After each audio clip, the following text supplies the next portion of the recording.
आज़ादी के बाद बिहार में सबसे ज़्यादा वोटिंग हुई है, सारे रिकॉर्ड टूट गए हैं। अब लोग कयास लगा रहे हैं, मीडिया भी कहीं ना कहीं सोचने पर मजबूर हो गई है, आखिरकार बिहार में इतना बड़ा बदलाव कैसे हुआ है कि रिकॉर्ड तोड़ वोटिंग हुई है। 121 सीटों पर अनुपम जी कल वोट पड़ा है और रिकॉर्ड तोड़ वोटिंग हुई है। कुछ लोग कह रहे हैं जो रिकॉर्ड तोड़ वोटिंग हुई है इसके पीछे कहीं ना कहीं प्रशांत किशोर हैं, कुछ लोग कह रहे हैं कि ओवैसी भाईजान है, कोई लोग कह रहे हैं कि बुर्के वाली महिलाओं ने वोटिंग को बढ़ा दिया है। एक्चुअल में अनुपम जी आप भी लगातार रैली कवर कर रहे हैं, ओवैसी की रैली कल आप कवर करने लगे। बताया जा रहा है कि ओवैसी फैक्टर बिहार में ज़्यादा रिकॉर्ड तोड़ रहा है। देखिए मोटे तौर पर ऐसा समझिए कि जिन अभी 18 ज़िलों की 121 सीटों पर वोटिंग हुई, वो सारी सीटें हिंदू बहुल सीटें थी, वहाँ पर हिंदुओं का दबदबा था।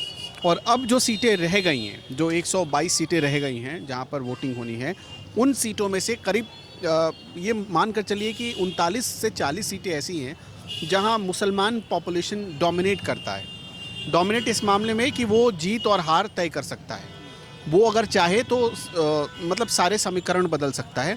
और उसमें एक फैक्टर ओवैसी का बहुत इम्पॉर्टेंट हो गया है। हम जिस इलाके में खड़े हैं ये सीमांचल का इलाका है, और जिस हम मुस्लिम पॉपुलेशन के डोमिनेट होने की बात कर रहे हैं, डोमिनेट करने की बात कर रहे हैं, वो इस इलाके में सबसे ज़्यादा प्रभाव रखता है। यहाँ से चिकन नेक का रास्ता जाता है, मतलब जब किशनगंज के पास से आप जाएंगे तो वहाँ से चिकन नेक का रास्ता शुरू हो जाता है। किशनगंज हो गया, कटिहार हो गया, पूर्णिया हो गया, इसके अलावा अररिया, सुपौल हो गया। ये सारे इलाके ऐसे हैं जहाँ पर कुछ हिस्सों में, कुछ विधानसभा क्षेत्रों में मुस्लिम पॉपुलेशन 50% अबव है, मतलब 50% से ऊपर है। और वो मुस्लिम पॉपुलेशन में एक मैसेज क्लियर है। ये मैसेज 2020 में भी दिखा था और अब भी ये दिख रहा है। वो मैसेज क्या है कि जो कैंडिडेट जीतने की हालत में है और जो कैंडिडेट मोदी को हरा सकता है, हम उसके साथ जाएंगे। ये सिंपल है। और उनकी नज़र में ओवैसी एक ऐसे मसीहा हैं, एक ऐसे लीडर हैं उभरते हुए, जो उनकी बात बहुत मजबूती से रख सकते हैं। अब इसका एक एग्जाम्पल मैं आपको समझाता हूँ। तेजस्वी यादव को सीएम फेस महागठबंधन ने घोषित किया, और जिस दिन घोषित किया उसके अगले दिन तेजस्वी यादव इसी सीमांचल के इलाके में आए और उन्होंने यहीं अररिया और किशनगंज से खड़े होकर एक नारा दिया। वो नारा क्या था कि जब वो सत्ता में आएंगे तो सबसे पहला काम उनका क्या होगा? उनका काम होगा वक्फ जो बिल आया था अभी, वक्फ संशोधन बिल, उसको वो हटाएंगे, मतलब बिहार में लागू नहीं होने देंगे। वो जब यहाँ पर अपने भाषण में सबसे पहले ये नारा लगा रहे थे, तो इसका सीधा मतलब था कि वो मुस्लिम तुष्टीकरण की राजनीति की तरफ बढ़ रहे हैं। मतलब उनको ये पता है कि मुसलमान वोट यहाँ पर कितना महत्वपूर्ण है। आप यहाँ समझ गए होंगे। दूसरी चीज़ कि देखिए, वो लोग खुद यदुवंश के बहुत बड़े, मतलब कहते हैं कि हम यदुवंश कुल के हैं, लेकिन आज तक कभी भी जैसे राम मंदिर बना तो उसमें उनकी, मतलब एक होता है कि बधाई देना या बहुत खुश होना, हर्ष व्यक्त करना, उनको पता है कि अगर ऐसा करेंगे तो हमारी जो पॉलिटिकल इमेज है उसको धक्का लगेगा और मुस्लिम हमारे खिलाफ हो जाएगा। ये कांग्रेस भी कर रही है, तेजस्वी यादव भी कर रहे हैं, और यहीं पर फ़ायदा मिल रहा है ओवैसी को, असदुद्दीन ओवैसी को। असदुद्दीन ओवैसी देखिए, सीमांचल के 3 सीटें सीमांचल की ऐसी थी, मतलब 3 नहीं बल्कि पूरे सीमांचल में आप कहिए तो 5 सीटें, जो 6 ज़िले हैं उनमें 5 विधानसभा की सीटें 2020 में असदुद्दीन ओवैसी की पार्टी AIMIM जीत चुकी है। उनमें से 3 सीट तो ऐसी है जो पूर्णिया, 2 सीट पूर्णिया की थी और 1 सीट किशनगंज की थी, ओवैसी की पार्टी जीती। तो मतलब कहने का ये है कि ओवैसी को अचानक जो लोकप्रियता 2020 में मिली थी उसमें कोई गिरावट नहीं आई। भले वो उनके विधायक छोड़कर चले गए RJD में, लेकिन लोकप्रियता में ओवैसी की कोई गिरावट नहीं है। अब इसका एक एग्जाम्पल आपको बता रहे हैं। ओवैसी की रैली हो रही थी बलरामपुर में। जब वहाँ पर रैली उनकी हो रही थी तो उनकी रैली में इतनी भीड़ आई जैसे लगा कि नरेंद्र मोदी की रैली हो रही है ओवैसी को सुनने के लिए। माफ़ करिएगा। उसमें एक और ख़ास बात थी। वो ख़ास बात क्या थी कि यूथ सबसे ज़्यादा अट्रैक्ट हो रहा था ओवैसी से। ओवैसी की पर्सनालिटी, उनके बोलने का अंदाज़, उनके भाषण देने का, भाषण में जो अग्रेशन है, वो सारी चीज़ें यूथ को बड़ा अट्रैक्ट करती हैं। तो उसको देखते हुए लोगों की, और ख़ास तौर पर युवाओं की जो भीड़ थी, वो ये साफ तौर पर इशारा कर रही थी। प्राणपुर में आए थे, वहाँ पर साफ इशारा कर रही थी कि ओवैसी एक फैक्टर हैं, डिमांड में है। बिहार में ऐसा नहीं है कि AIMIM कोई नई चीज़ है, उससे उनको मतलब नहीं है कि इस पार्टी का कितना विधायक है, इस पार्टी का क्या वोट बेस है, क्या वोट बैंक है। क्या कैडर इस पार्टी ने खड़ा किया, नहीं खड़ा किया। उनका ये बस इतना देखना था कि हाँ सामने ओवैसी हैं तो हम उनके नाम पर वोट कर देंगे। तो ये एक बड़ा फैक्टर था। और मुझे ऐसा लगता है कि इस चुनाव में भी अगर किसी भी सीट पर, खासतौर पर सीमांचल के एरिया में जहां ओवैसी ने अपने कैंडिडेट उतारे हैं, वहां पर ये बहुत बड़ा फैक्टर, ये बहुत बड़ा नुकसान आरजेडी को पहुंचाने जा रहा है। ये आप समझ लीजिए। अनुपम जी, पहले चरण की वोटिंग हो गई है, 121 सीटों पर वोट पड़ गए हैं और 75 साल बाद बिहार की राजनीति में रिकॉर्ड तोड़ वोटिंग हुई है, इतिहास बन गया है। दूसरे चरण की वोटिंग अभी बाकी है।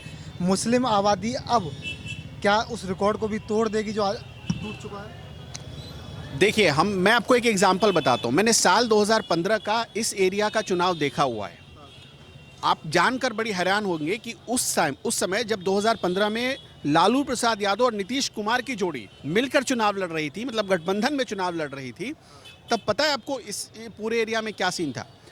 जहां पर मुस्लिम पॉपुलेशन 70% के आसपास है, 60% के आसपास है, वहां पर एक वोट पड़ता था और एक पटाखा छूटता था।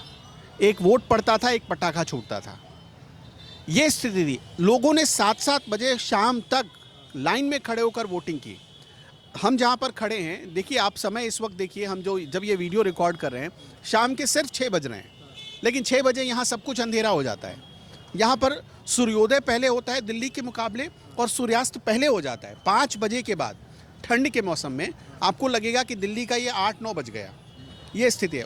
इसके अलावा ग्रामीण इलाके ज़्यादा हैं इस एरिया में, तो गाँव में क्या होता है, लोग 8 बजे तक सो जाते हैं और वो सुबह जल्दी उठ जाते हैं।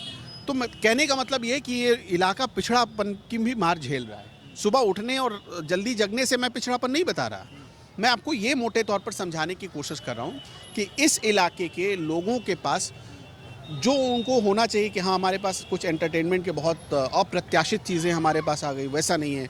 रोजी रोजगार की चीज़ें जिससे हम आधी रात को भी काम करें तो हमको ये तसल्ली हो कि ये हमारे लिए वर्थ है, हम कुछ गेन कर रहे हैं, कुछ हासिल कर रहे हैं, उनका बड़ा अभाव है इस पूरे एरिया में। ठीक है, तो उस स्थिति में भी अगर शाम 7 बजे लोग खड़े होकर लाइन में, 7:30 बजे भी खड़े होकर लाइन में वोटिंग कर रहे हो, तो ये तो असर डालेगा।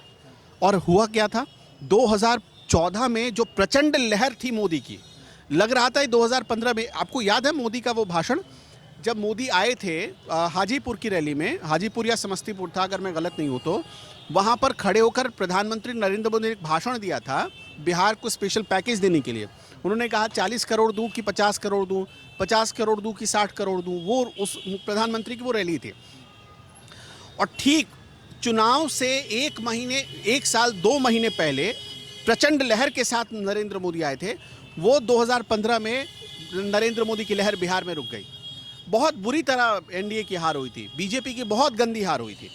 तो उस समय लोगों को ये पता चला कि देखिए मुस्लिम पॉपुलेशन अगर चाहे तो वोटों को या पूरे चुनाव को बहुत अच्छे से प्रभावित कर सकता है। जातिगत फैक्टर भी उस समय साथ आया और मुस्लिम पॉपुलेशन ने तो खुलकर साथ दिया था। तो सेम चीज़ अभी ओवैसी करना चाहते हैं, लेकिन प्रॉब्लम ये है कि यहाँ पर वोटों का बिखराव हो रहा है। कैसे कि देखिए मुसलमानों के साथ कांग्रेस भी खुद को बताती है, आरजेडी भी बताती है, तो चलिए ये दोनों साथ हैं। ओवैसी भी खुद को मुसलमानों का रहनुमा बताते हैं, लेकिन वो अलग हैं। तो वहाँ पर कटेगा, वोट बटेगा। प्रशांत किशोर ने भी ऐसी सीटों पर, जब आप देखेंगे ऐसी सीटों पर मुस्लिम कैंडिडेट उतार दिए, तो वहाँ भी मुस्लिम वोट जाहिर सी बात है बटेगा। 5,000 ही आए, 3,000 ही आए, वो 3,000 वोट जो आरजेडी के लिए फिक्स था वो तो बट गया। तो इससे टाइट फाइट होने की ज़्यादा संभावना बन रही है इस इलाके में। यानी अनुपम जी ने बताया कैसे ओवैसी जो हैं यहाँ पूरा गेम चेंज कर सकते हैं, बिहार चुनाव को पलट सकते हैं। और कहीं ना कहीं अभी जो दूसरे चरण की वोटिंग बाकी है उसमें भी रिकॉर्ड टूटने के पूरे आसार हैं। बिहार की जनता इस समय पूरे मन से मतदान कर रही है। कुछ लोग कह रहे हैं परिवर्तन हो सकता है, कुछ लोग कह रहे हैं प्रशांत किशोर की लहर है। आप भी दोस्त कमेंट में बताइए क्या बिहार में चल रहा है, क्या बिहार में बदलाव होगा।